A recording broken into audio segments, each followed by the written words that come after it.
August 2014, and a paper was written, and it would change the way we see the Neolithic landscape, the people and what they did. The focus of the paper was on stone 80 from Stonehenge, the altar stone, currently laid flat in the ground, pretty much buried underneath stone 55, another megalithic sarsen which probably at some point landed on top of it. Now we don't know if this altar stone was in the position it's in now or if it was actually upright. Either way, there has to date only been one excavation on that stone back in the 1950s, and the records of that excavation have been completely lost.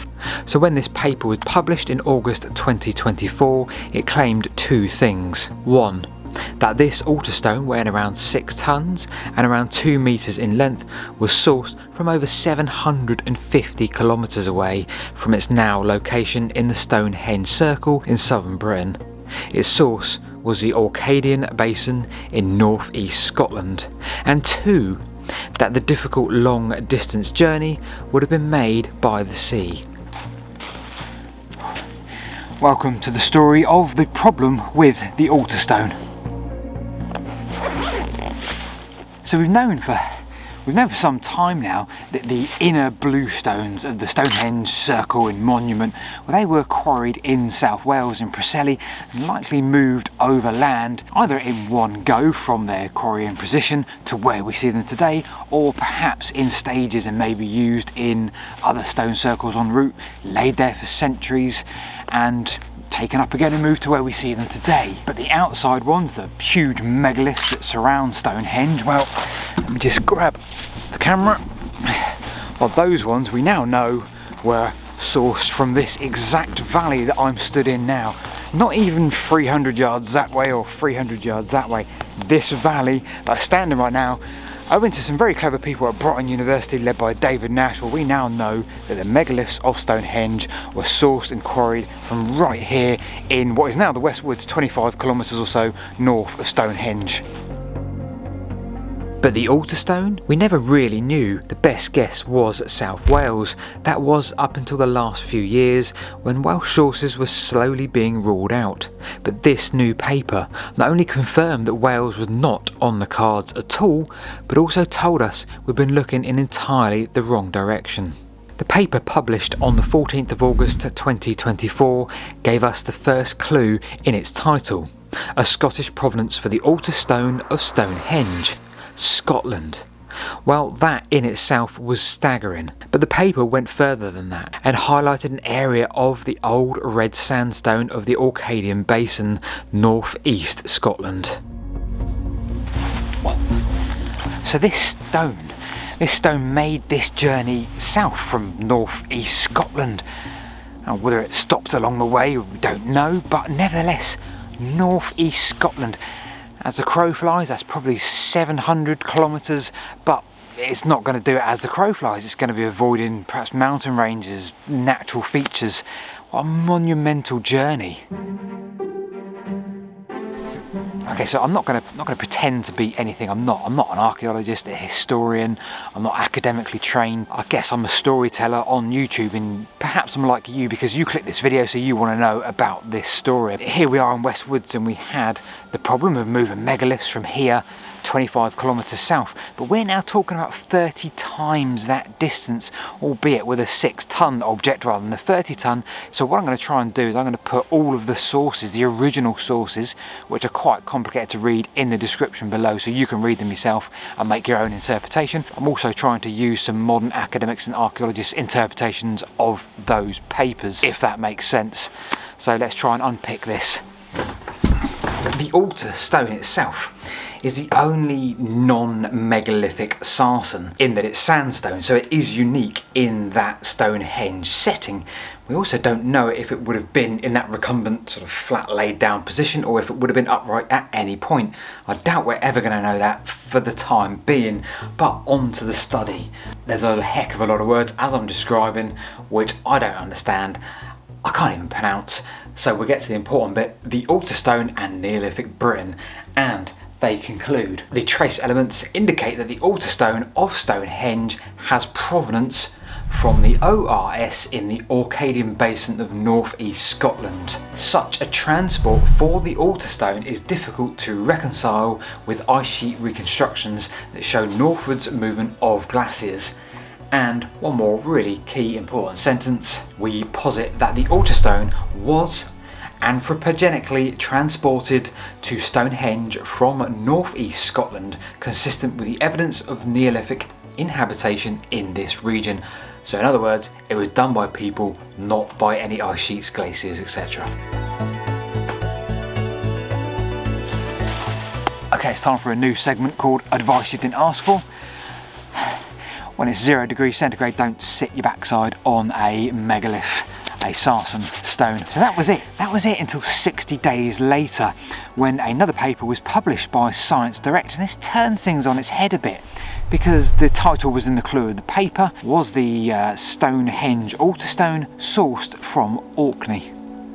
Okay, so we're gonna get a little bit more niche now, which is a good thing. That's what the Brighton University and David Nash and his team did with that original core they had that was returned from America. So they had something they could compare a whole load of sites in southern Britain to, and therefore come up that this was the spot that the megaliths were quarried from.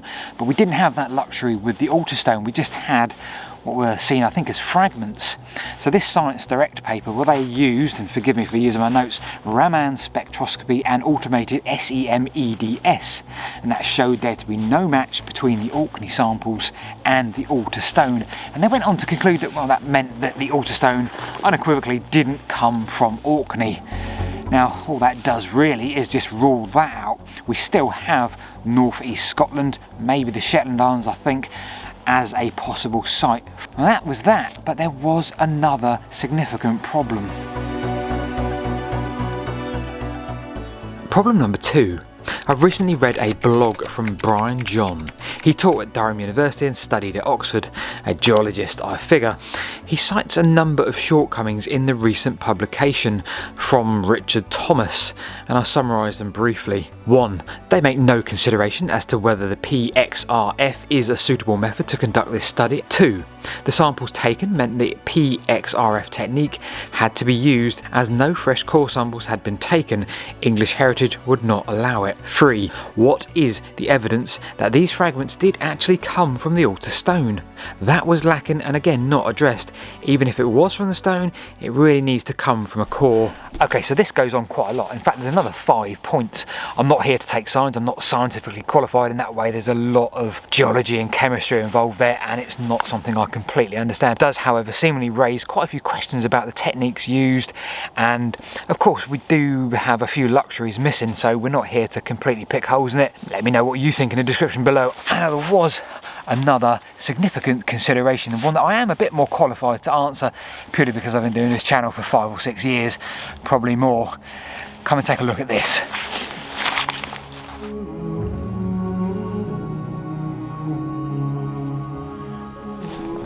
So when we learnt the megaliths came from here, the Stonehenge megaliths came from this exact site, I spent ages with a map, so I pieced it all together on my kitchen desktop and tried to work out a route that those stones would have taken from here 25 kilometres south to Stonehenge.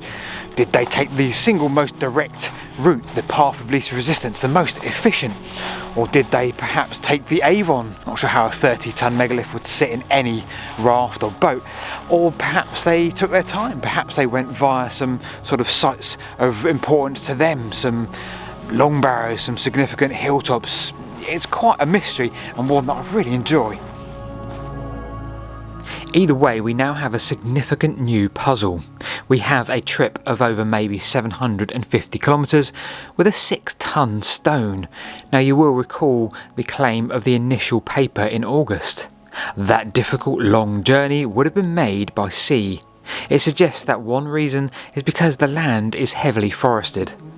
So consider that, a 6-ton Altarstone being shipped to the south of Britain. Now, this was an object they clearly held dearly. They were prepared to move it 700 or 800 kilometres. For me, the risk to take that by sea would be one that was far too great. And of course, moving stuff by sea, well, that implies that you're in quite a rush to get this from A to B.